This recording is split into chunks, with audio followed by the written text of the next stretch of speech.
Não. Não. Já estamos em direto.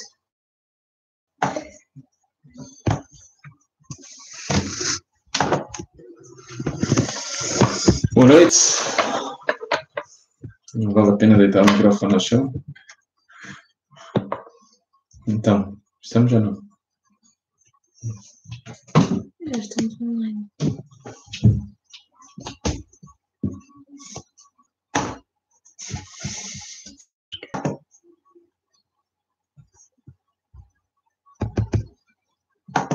Tens de ligar a internet aí, pá. Tem.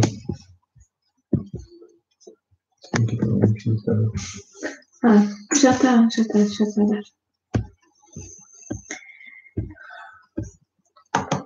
Já estamos, posso desligar.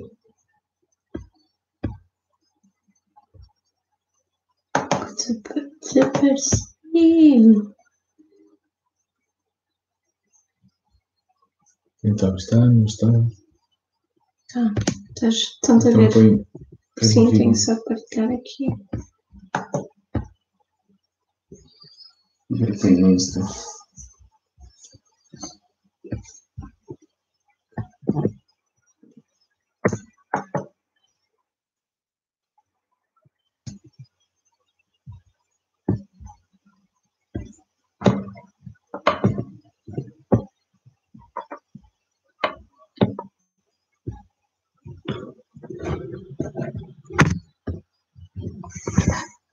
Já se aparece aqui as mensagens. Nada. Já está. Boa noite a todos. Mais uma vez. A imagem está lá. Nós estamos a tentar aqui configuração aqui.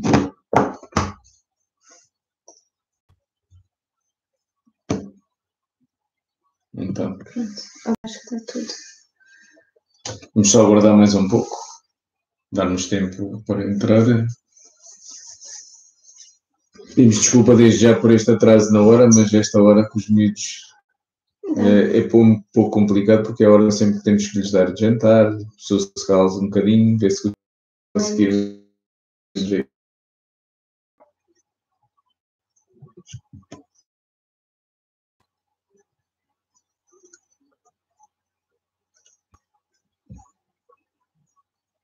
Mas no Facebook está a dar.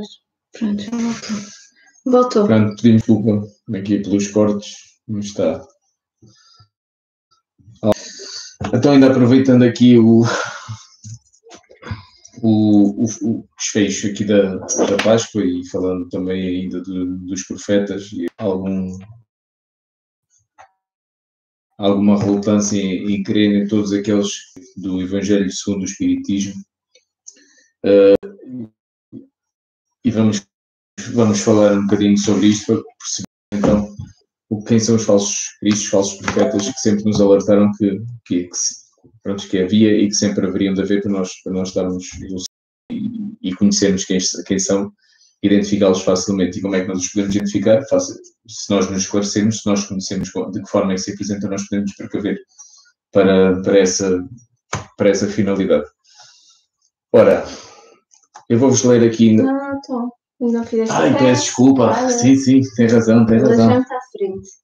Então vou só ler aqui uma passagem dos Minutos de Sabedoria que diz: fixe o seu olhar no lado belo da vida. Há tanta coisa para ser contemplada e apreciada. As moscas buscam as chagas num corpo inteiramente limpo. As abelhas buscam as flores, mesmo no meio de um pântano. Seja como as abelhas. Embora tudo em torno seja lama, procure com atenção que há de descobrir uma pequenina flor que venha alegrar a sua alma. Fixe o seu olhar no lado belo da vida. E então vou-vos convidar a fechar os olhos e a fazer a prece inicial, a pedir aos bons espíritos que, iluminados pelo nosso Mestre Guia Jesus, nos iluminem e nos amparem nesta hora e nos auxiliem na compreensão de toda a mensagem que aqui for passada. E que durante o período em que nós estivermos aqui reunidos, cada um em sua casa, estejam também a fluidificar todo o nosso organismo, que é maioritariamente constituído por água, para que possamos estar tranquilos e ter uma posição de aprendizes com todos os espíritos nesta hora. As suas bênçãos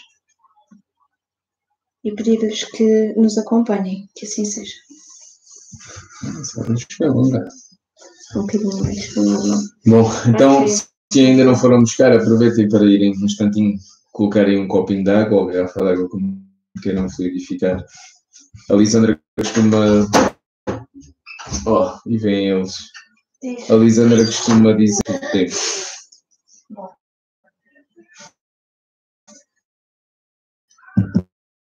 Bom,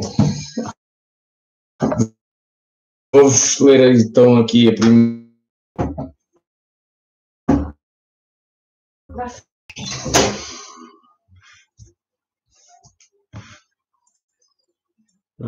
Agora a ligação quebrou, ok, já estamos. E então diz assim no capítulo 21: Guardai-vos dos falsos convosco, cobertos de peles de ovelha, e que por dentro são lobos rapazes. Isto está sempre a parar. Pois.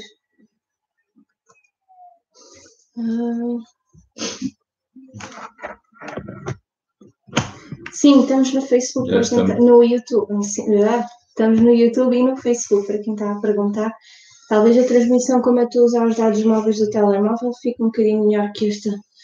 Mas, estavas a dizer? Bom, então os profetas, durante toda a história se ouviu falar de profetas, profecias, na Bíblia, na Tora, sempre houve estes termos, sempre se ouviu falar dos profetas e das profecias. As profecias foram comumente associadas a umas predições do futuro.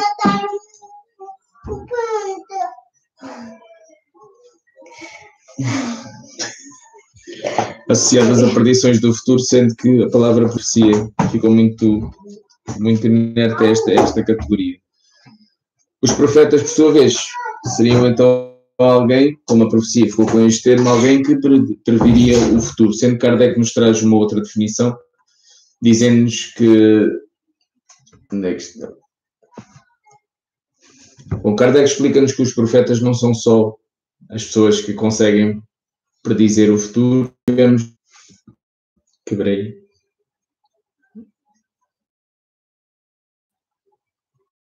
Houve esta necessidade de...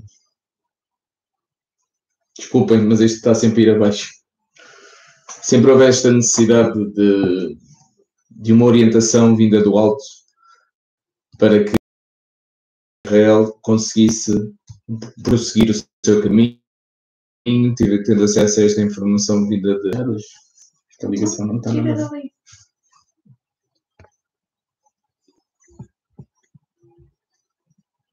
Pedimos desculpa, mas isto estamos com problemas da rede. Pronto, mas então foi nessa altura que Moisés fez esta proibição para que não se servissem inapropriadamente destas capacidades que sempre houve e que sempre foram úteis à humanidade e, pronto, nesta altura ao povo de Israel. Entretanto, este alerta ou esta necessidade de ficarmos vigis para este tipo de falsos profetas, né, para este tipo de pessoas, sempre é uma constante, é uma necessidade que nós cada vez se calhar sentimos mais esta necessidade para que identifiquemos as pessoas que se servem disto, e vocês hoje em dia conhecem bastantes vigários, charlatães e pessoas que servem da espiritualidade para enganar os outros, e isso às vezes age em desacordo com aquilo que deveria ser, pronto, o trabalho com a espiritualidade ou com o plano espiritual, que será um trabalho de desmistificação, um trabalho de simplificação, por assim dizer, e de mostrar que isto não é mais que falarmos com gente num outro plano de existência. E às vezes pelas mais exagerados, por aquilo que se atribui a este tipo de este tipo de trabalho, acaba por se desacreditar tanto o seu próprio trabalho como o trabalho das pessoas que fazem isto de uma forma séria e diante da razão. Missão dos profetas. Então, qual é a missão dos profetas? Atribui-se comumente aos profetas, lá está, o dom de adivinhar o futuro, de sorte que a palavra profecia e a perdição tornaram-se sinónimas. No sentido evangélico, o vocábulo profeta tem mais extensa significação, como tínhamos falado anteriormente. Profetas é o nome que se dava antigamente aos médiuns, eram os intermediários entre o plano espiritual e o plano terreno. E o plano terreno. Onde diz prodígios dos falsos profetas, nós podemos encontrar esta citação no Evangelho segundo o Espiritismo. São quase fenómenos excepcionais. Para estarmos atentos a isto e não acreditarmos em qualquer espírito, especialmente quando trabalhamos com mediunidade. E quando se fala em qualquer espírito, para não ter pessoa que nos traga informações do plano espiritual, porque nós não conhecendo a mediunidade a fundo, especialmente, devemos estar sempre atentos a possíveis fraudes que nos venham deste campo. Eu recordo-me de uma que houve agora até há bem pouco tempo, que até foi à televisão, uma senhora que burlou um indivíduo em milhares de euros, e nós conhecemos também pessoalmente alguns casos em que as pessoas se aproveitam precisamente das fraquezas e dos medos. Sim, porque eu acho que nesta altura em que nós estamos, principalmente a que nós estamos a passar agora, em que as pessoas gostam de certeza quanto ao futuro, né? Para não andar à toa e nem andar à espera do inesperado, que é o que normalmente deveríamos fazer. Sempre melhor do que o que entrou. Paraste. Sim, 116 pessoas ali, 153 aqui. E a pensar que isto é quase uma afronta, não é. O que nós pretendemos sempre é o trabalho. Aliás, nós nunca podemos meter um cunho pessoal naquilo que são as nossas atividades. De maneira que nós seguimos sempre as instruções do plano espiritual superior. Até porque, desculpa, quem trabalha com a espiritualidade é sempre porque quer fazer malmente. Também há uns que querem fazer mal, mas então, hoje vamos focar naquelas pessoas que querem trabalhar pela luz e fazer parte da vida das pessoas de uma forma positiva. Isto serve mesmo para esclarecer todos aqueles que ou procuram ou trabalham com este tipo de amigos que podemos encontrar nestes caminhos. E é por isso que nós estamos a fazer esta palestra, é mesmo para as pessoas se instruírem e saberem, pronto, reconhecer tanto os espíritos, que já vamos lá falar nesta parte, que é os falsos profetas de erraticidade ou os médios de erraticidade e os que aqui trabalham. Então é assim, nós podemos precaver ou reconhecer quem são estas pessoas. Jesus já nos dizia que pelo fruto se conhece a árvore, não é? Lá está, como tínhamos falado anteriormente, uma árvore boa não dá maus frutos e uma árvore má não dá bom fruto. Então esta é uma das maneiras de nós reconhecermos imediatamente o tipo de trabalho destes espíritos ou destas pessoas.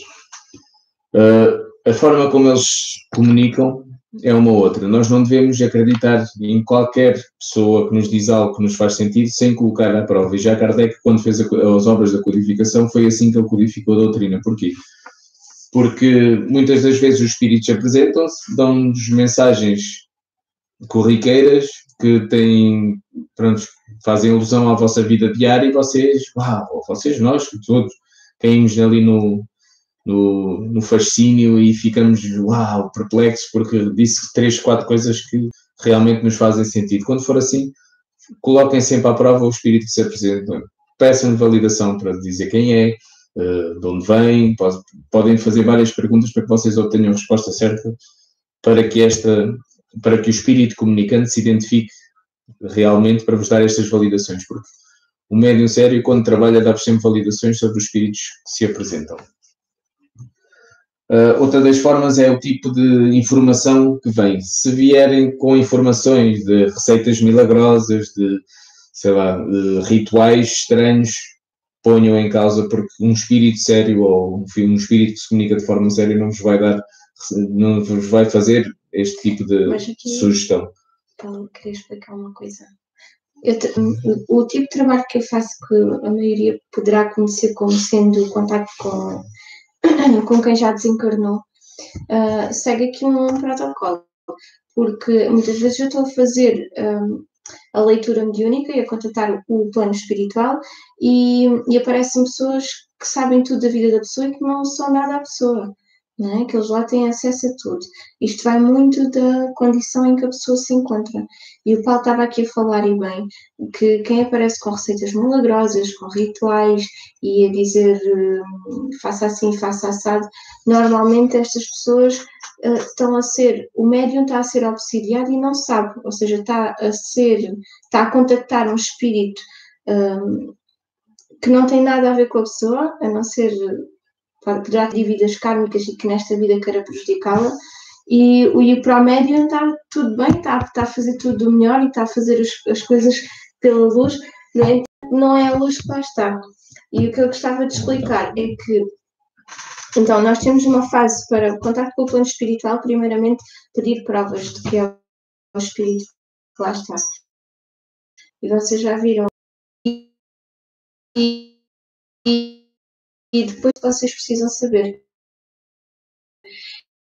Aceitamos estes desafios, disse-me há bem para a fonte, como o Paulo estava a dizer à meia-noite, nós estamos a entrar no mesmo registro, na mesma vibração, e a atraírem com este espaço da vida, as coisas com mais consciência e saber onde é que acaba ali a coerência e começa o fanatismo, né? Por assim dizer.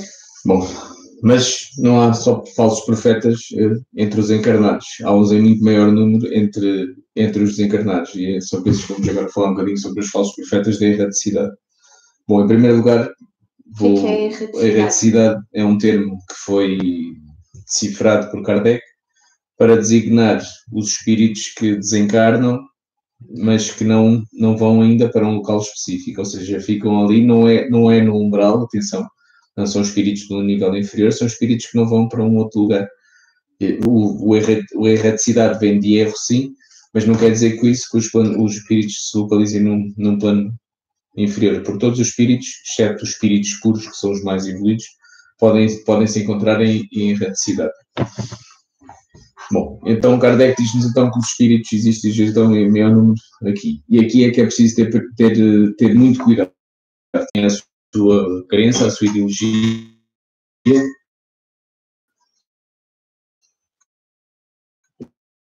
E recorreu a eles para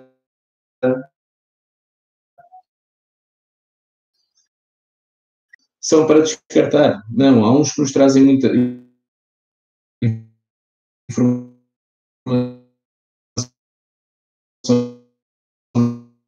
muito boa, mas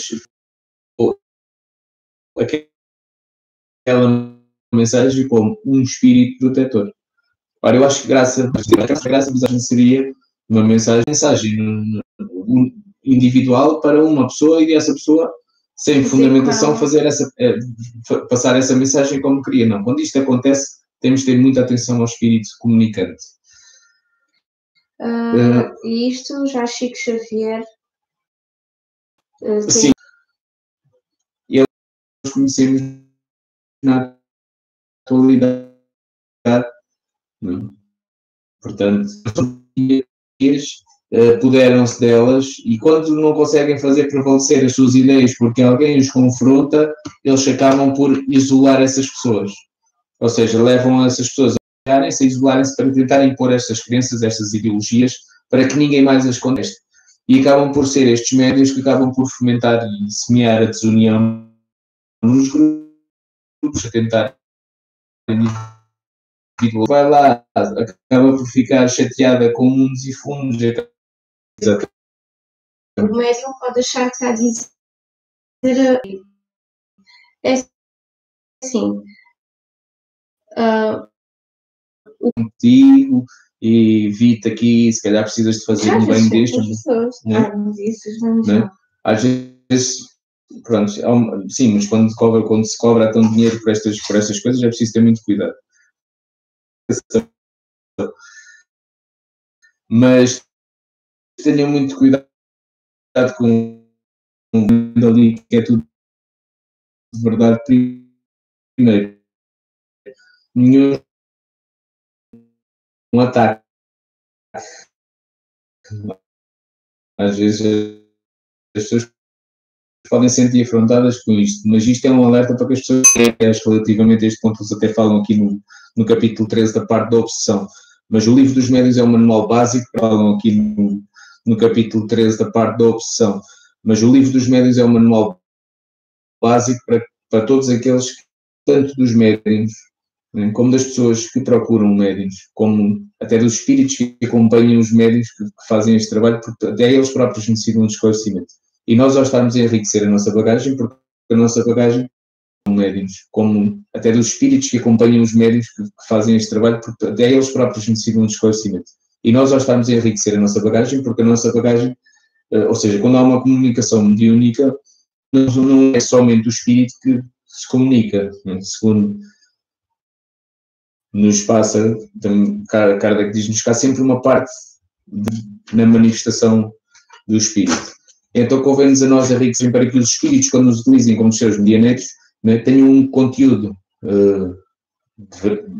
verídico, aceitável, para que se possam comunicar adequadamente e para que a informação chegue da forma correta. Mais coisas, questões que tenho. Não estou a ver, não consigo ver as perguntas aqui. Eu vou dizer, diz aqui, o médium pode ficar passado da cabeça? Se o médium pode ficar passado da cabeça, sim. Também nos diz que nas instituições de internamentos psiquiátricos há muitos, se calhar a grande maioria, destes processos de imitação, obsessão, o médium pode mesmo sofrer, realmente a nível psicológico, por parte destes espíritos obsessores. Depois pergunta, o plano espiritual permite que o médium engane as pessoas? Sim, o livre-arbítrio é sempre uma coisa que nós temos à disposição.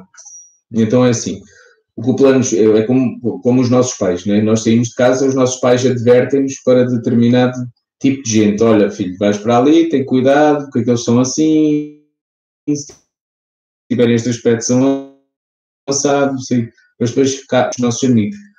Ou seja, no plano espiritual acontece o mesmo. Eles alertam-nos para nós nos esclarecermos, para estudarmos, né? Vigiai e orai, e temos que estudar também, que era para estarmos sempre conscientes daquilo que nos circunda. Depois cabe-nos a nós estudar ou não, conhecer ou não, que era para nos podermos defender ou não. Portanto, que eles existem. É como aos terrenos. Há os bons amigos, as boas companhias e as más companhias, nós é que as escolhemos. E então, aqui é igual. Sendo que no plano espiritual, nós aqui utilizamos o termo diz-me com quem andas, dir-te a quem és. No mundo dos espíritos é o contrário.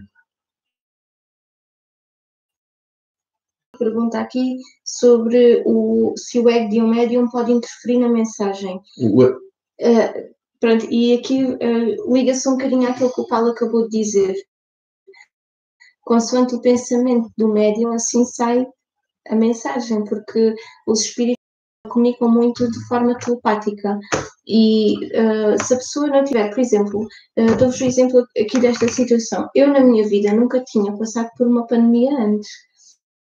E o médium pode ser